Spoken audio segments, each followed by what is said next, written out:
नमस्ते मित्रों, बहुत बहुत स्वागत है आप सभी का लिब्रस क्लासेज के ऑनलाइन क्लास में।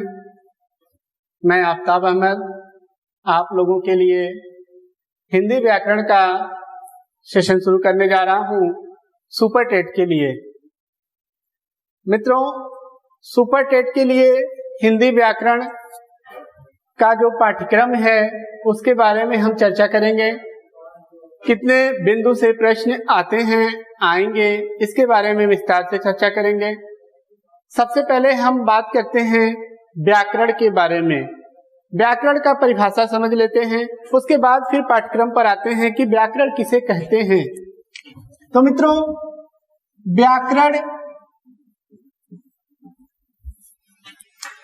3 पदों से मिलकर बना है। व्याकरण 3 पदों से मिलकर बना है। वी धन आ धन करण। करण यहां मूल शब्द है, वी और आ उपसर्ग हैं। प्रश्न पूछा भी गया है, व्याकरण का शाब्दिक विच्छेद क्या होता है। व्याकरण पढ़ रहे हैं तो व्याकरण के बारे में तो जानना आवश्यक है। पूछा भी गया है व्याकरण का शाब्दिक विच्छेद क्या होता है, तो शाब्दिक विच्छेद होता है वी धन आ धन करण। इसका अर्थ भी परीक्षा में पूछा जा चुका है। इसका शाब्दिक अर्थ क्या होता है?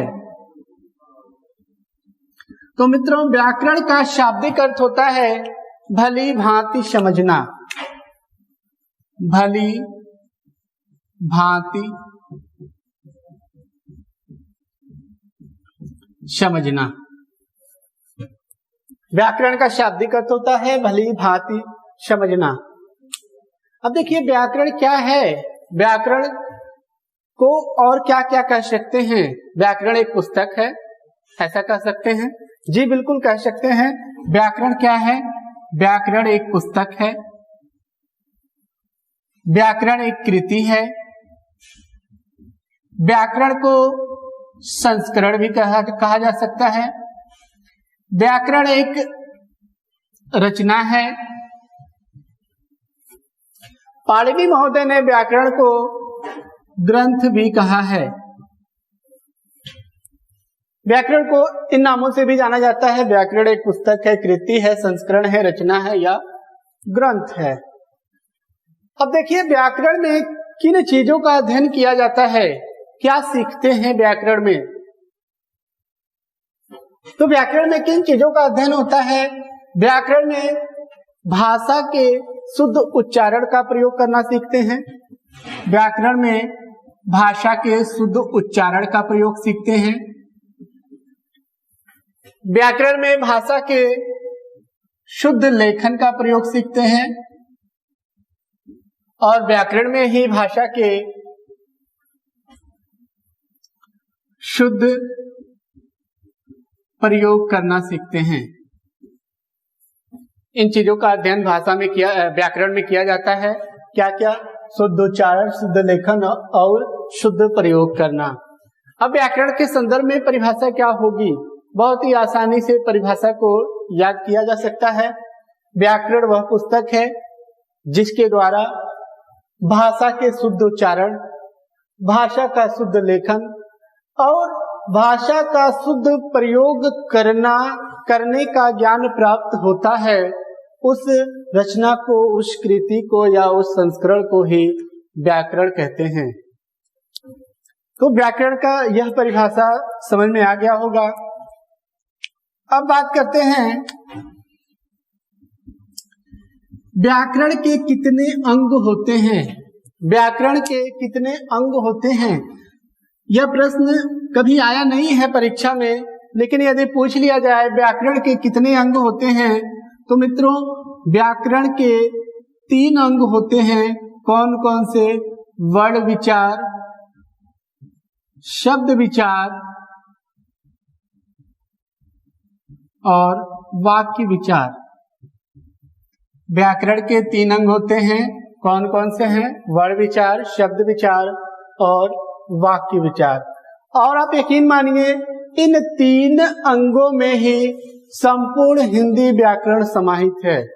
वर्ण विचार, शब्द विचार और अंतिम जो है वाक्य विचार, इन 3 अंग या भाग में ही संपूर्ण हिंदी व्याकरण समाहित किया गया है। तो आइए अब हम लोग हिंदी व्याकरण के सुपर टेट के पाठ्यक्रम की चर्चा करें। तो मित्रों, सुपर टेट के पाठ्यक्रम में दिया गया है, क्या दिया गया है? भाषा से संबंधित 3 विषय हैं। कौन कौन से हैं? हिंदी, अंग्रेजी और संस्कृत। भाषा से संबंधित 3 विषय हैं, हिंदी, अंग्रेजी और संस्कृत। इन तीन विषयों को 40 अंकों में विभाजित किया गया है। हिंदी, अंग्रेजी, संस्कृत को 40 अंकों में विभाजित किया गया है, लेकिन 40 अंकों में विभाजित किया गया है, उनमें से किसी में समान नहीं किया गया है। समान क्यों नहीं किया गया है? किस प्रकार से किया गया है? तो देखिए मित्रों, हिंदी से 20 प्रश्न आएंगे, अंग्रेजी से 10 प्रश्न आएंगे और संस्कृत से 10 प्रश्न आएंगे। अब यह हो गया 20, 10, 30, 10, 40। वैसे तो यह तीनों जो विषय हैं, तीनों भाषाएं हैं, तीनों भाषाएं महत्वपूर्ण हैं, लेकिन इन तीनों भाषाओं में जो सबसे ज्यादा महत्वपूर्ण है वह है हिंदी, क्योंकि अंकों के आधार पर यदि देखा जाए तो अंग्रेजी और संस्कृत से 10 अंक ज्यादा है और 10 अंक परीक्षा की दृष्टि से बहुत ज्यादा होता है। जो विद्यार्थी 1 अंक से छट जाते हैं, हाल ही में सुपर टेट का रिजल्ट आया है, उनमें से लिबरस क्लासेज के विद्यार्थियों ने परचम लहराया है, लेकिन कोई एक मेरे मित्र विद्यार्थी 1 नंबर से चूक गए हैं, तो वह 1 नंबर का महत्व समझ सकते हैं। तो यहाँ 10 नंबर अधिक है, तो हिंदी विषय 10 नंबर है, यानी कि 10 नंबर बहुत ज्यादा है। तो हिंदी विषय के संपूर्ण पाठ्यक्रम को आप बहुत अच्छे से पढ़ेंगे। तो आइए पाठ्यक्रम की चर्चा करते हैं। जब भी व्याकरण देता है, केवल दिया है व्याकरण व अपठित गद्यांश पद्यांश, सिलेबस में यही दिया गया है। तो व्याकरण कहने का ही अर्थ है कि हिंदी का जो सामान्य व्याकरण है वह परीक्षा में पूछेगा। और सामान्य व्याकरण क्या है, क्या क्या पढ़ना है आपको, इनके बारे में चर्चा करते हैं। तो सबसे पहला जो ये तीनों अंग होते हैं, वर्ण विचार, शब्द विचार और वाक्य विचार, इन्हीं तीनों अंगों में ये पूरा संपूर्ण व्याकरण समाहित है। इनको मैं अलग से विभाजन नहीं किया हूं, कभी अगर टाइम मिला तो कर दूंगा।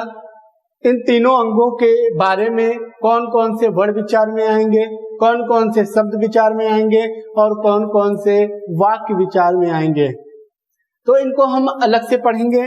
वर्ण विचार, तो वर्ण विचार में हमें क्या पढ़ना है? वर्ण विचार में वर्णमाला, वर्णों की संख्या, वर्ण कितने प्रकार के होते हैं, स्वर और स्वरों का वर्गीकरण, व्यंजन और व्यंजनों का वर्गीकरण, इनको देखेंगे वर्ण विचार में। अगला जो बिंदु है शब्द विचार। शब्द विचार में शब्दों की उत्पत्ति के आधार पर, रचना के आधार पर, अर्थ के आधार पर शब्द कितने प्रकार के होते हैं, तत्सम तद्भव भी इसी में आते हैं, तो इनको भी देखेंगे। अगला जो बिंदु है वाक्य विचार। वाक्य विचार में वाक्यों के प्रकार, वाक्यों के वर्गीकरण से प्रश्न जो आते हैं इनको पढ़ा जाएगा। फिर बात आती है संज्ञा, सर्वनाम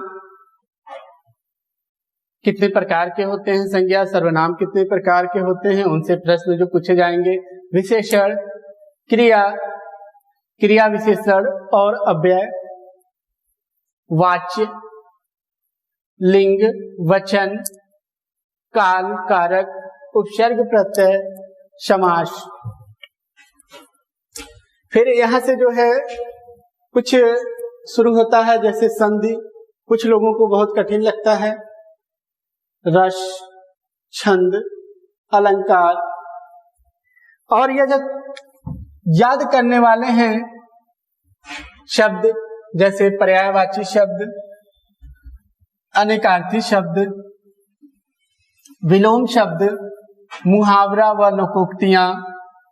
वर्तनी शुद्धि बहुत ही महत्वपूर्ण बिंदु होता है, क्योंकि यहाँ से एक प्रश्न आना ही है, निश्चित होता है एक प्रश्न आना, और विद्यार्थी इसको गलत कर देते हैं। तो इस पे विशेष ध्यान देंगे, और यह आपको शुद्ध प्रयोग करना भी सिखाता है, शब्दों को शुद्ध लिखना सिखाता है, इसलिए इस पर विशेष ध्यान जाएगा। शुद्ध वर्तनी, हिंदी भाषा व बोलियां। हिंदी भाषा व बोलियां से भी प्रश्न आ चुके हैं, सुपर टेट में ही आ चुके हैं। जैसे पिछले वर्ष ही पूछा गया था, हिंदी किस भाषा का शब्द है, तो इसको हम यही पढ़ेंगे, हिंदी भाषा व बोलियां में पढ़ेंगे। हिंदी कहाँ से आया है, हिंदी किस प्रकार का शब्द है, कौन कौन सी बोलियां होती हैं, कितने प्रकार की बोलियां होती हैं, इनको बहुत ही विस्तार पूर्वक पढ़ेंगे। बस आपको आवश्यकता है कि आप बहुत ही धैर्य पूर्वक से सुनेंगे, बहुत ही मनोयोग से सुनेंगे। इन सभी बिंदुओं पर हम बहुत ही विस्तार से चर्चा करेंगे, बहुत ही बारीक से चर्चा करेंगे। अगला है हिंदी साहित्य। मित्रों, हिंदी साहित्य, साहित्यिक हिंदी से जो प्रश्न आएंगे, क्या क्या प्रश्न आएंगे, आए भी हैं। जैसे हिंदी साहित्य का काल विभाजन पूछ देगा, कालक्रम पूछ देगा।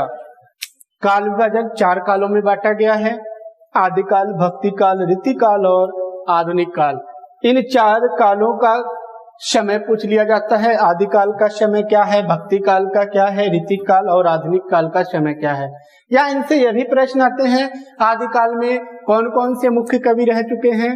प्रश्न इस प्रकार से पूछे जा सकते हैं, कबीरदास किस काल से संबंधित हैं, बिहारी किस काल से संबंधित हैं, भारतेंदु हरिश्चंद्र किस काल से संबंधित हैं। इस प्रकार के प्रश्न इन काल विभाजन से पूछे जाएंगे। अगली जो हिंदी साहित्य में ही है रचनाएं से प्रश्न आने ही हैं। जैसे पिछले वर्ष पूछा गया था, अन्या से अनन्या किसकी रचना है, किसकी कृति है। तो जो विद्यार्थी नहीं पढ़े थे रचनाएं, उनका 1 नंबर तो गया। देखिए, हिंदी एक ऐसा विषय है, 20 प्रश्न आएंगे। आप यदि बहुत ही धैर्य पूर्वक और मनोयोग से क्लास को पढ़ेंगे, सुनेंगे, तो आप 20 में 20 अंक ला सकते हैं। ऐसा नहीं है कि आप मन में यह सोच लेते हैं कि अरे 17 पा जाएंगे, 16 पा जाएंगे, चल जाएगा, अरे 17 बहुत है, 18 बहुत है। ऐसा नहीं है, आप 20 भी पा सकते हैं। तो 20 पाने के लिए मेहनत करेंगे। यही लिब्रस क्लासेज के कुछ विद्यार्थी हैं जो 18 पाए हैं, 19 पाए हैं, और कुछ विद्यार्थी 20 भी पाए हैं। तो आप भी अगर यदि मेहनत करेंगे तो 20 पा सकते हैं। तो मित्रों, रचनाएं से प्रश्न आया। पत्र पत्रिकाओं से पूछा जा सकता है। जैसे कवियों ने, लेखकों ने जो पत्र पत्रिकाएं निकाली, उनसे प्रश्न आ सकता है। जैसे कादम्बरी किसकी पत्रिका है। अगला जो है पुरस्कार, जो हिंदी साहित्य से संबंधित होता है। हिंदी साहित्य में पुरस्कार दिए जाते हैं। तो हिंदी साहित्य में मुख्यतः 3 पुरस्कार मिलते हैं। उन सब में जो सबसे बड़ा पुरस्कार होता है ज्ञानपीठ पुरस्कार। ज्ञानपीठ पुरस्कार, साहित्य अकादमी पुरस्कार और व्यास सम्मान पुरस्कार। इन 3 पुरस्कारों से प्रश्न पूछे जा सकते हैं। यह पुरस्कार इसलिए भी और महत्वपूर्ण हो जाते हैं क्योंकि सुपर टेट में करंट अफेयर से भी प्रश्न आते हैं। तो यह पुरस्कार हो सकता है आपको करंट अफेयर में ही पूछ लिया जाए। हिंदी में तो पूछेगा ही, हिंदी में हो सकता है पूछ ले, ज्ञानपीठ पहला पुरस्कार किसने पाया था, साहित्य अकादमी का पहला पुरस्कार किसे मिला था, व्यास सम्मान का पहला पुरस्कार किसे मिला था। हो सकता है यह भी पूछ ले 2019 में ज्ञानपीठ पुरस्कार किसको मिला है। तो यह तो करंट का प्रश्न हो गया। तो यह करंट में भी पूछा जा सकता है, हिंदी में भी पूछा जा सकता है। तो इसको याद करना है, ज्ञानपीठ, साहित्य अकादमी और व्यास सम्मान। उसके बाद दिया गया है सिलेबस में अपठित गद्यांश और पद्यांश। एक हो सकता है अपठित गद्यांश आए या पद्यांश आए, और हो सकता है दोनों आ जाए, गद्यांश और पद्यांश।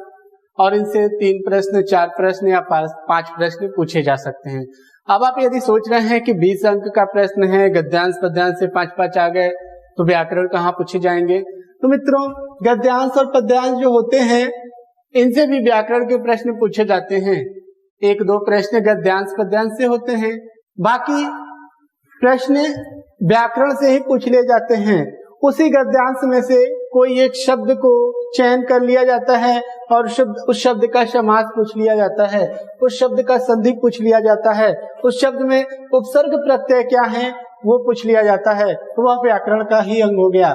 पद्यांश से प्रश्न पूछे जाते हैं, पद्यांश से कोई एक पंक्ति ले लिया और उस पंक्ति से पूछ लिया जाता है इस पंक्ति में कौन सा अलंकार है।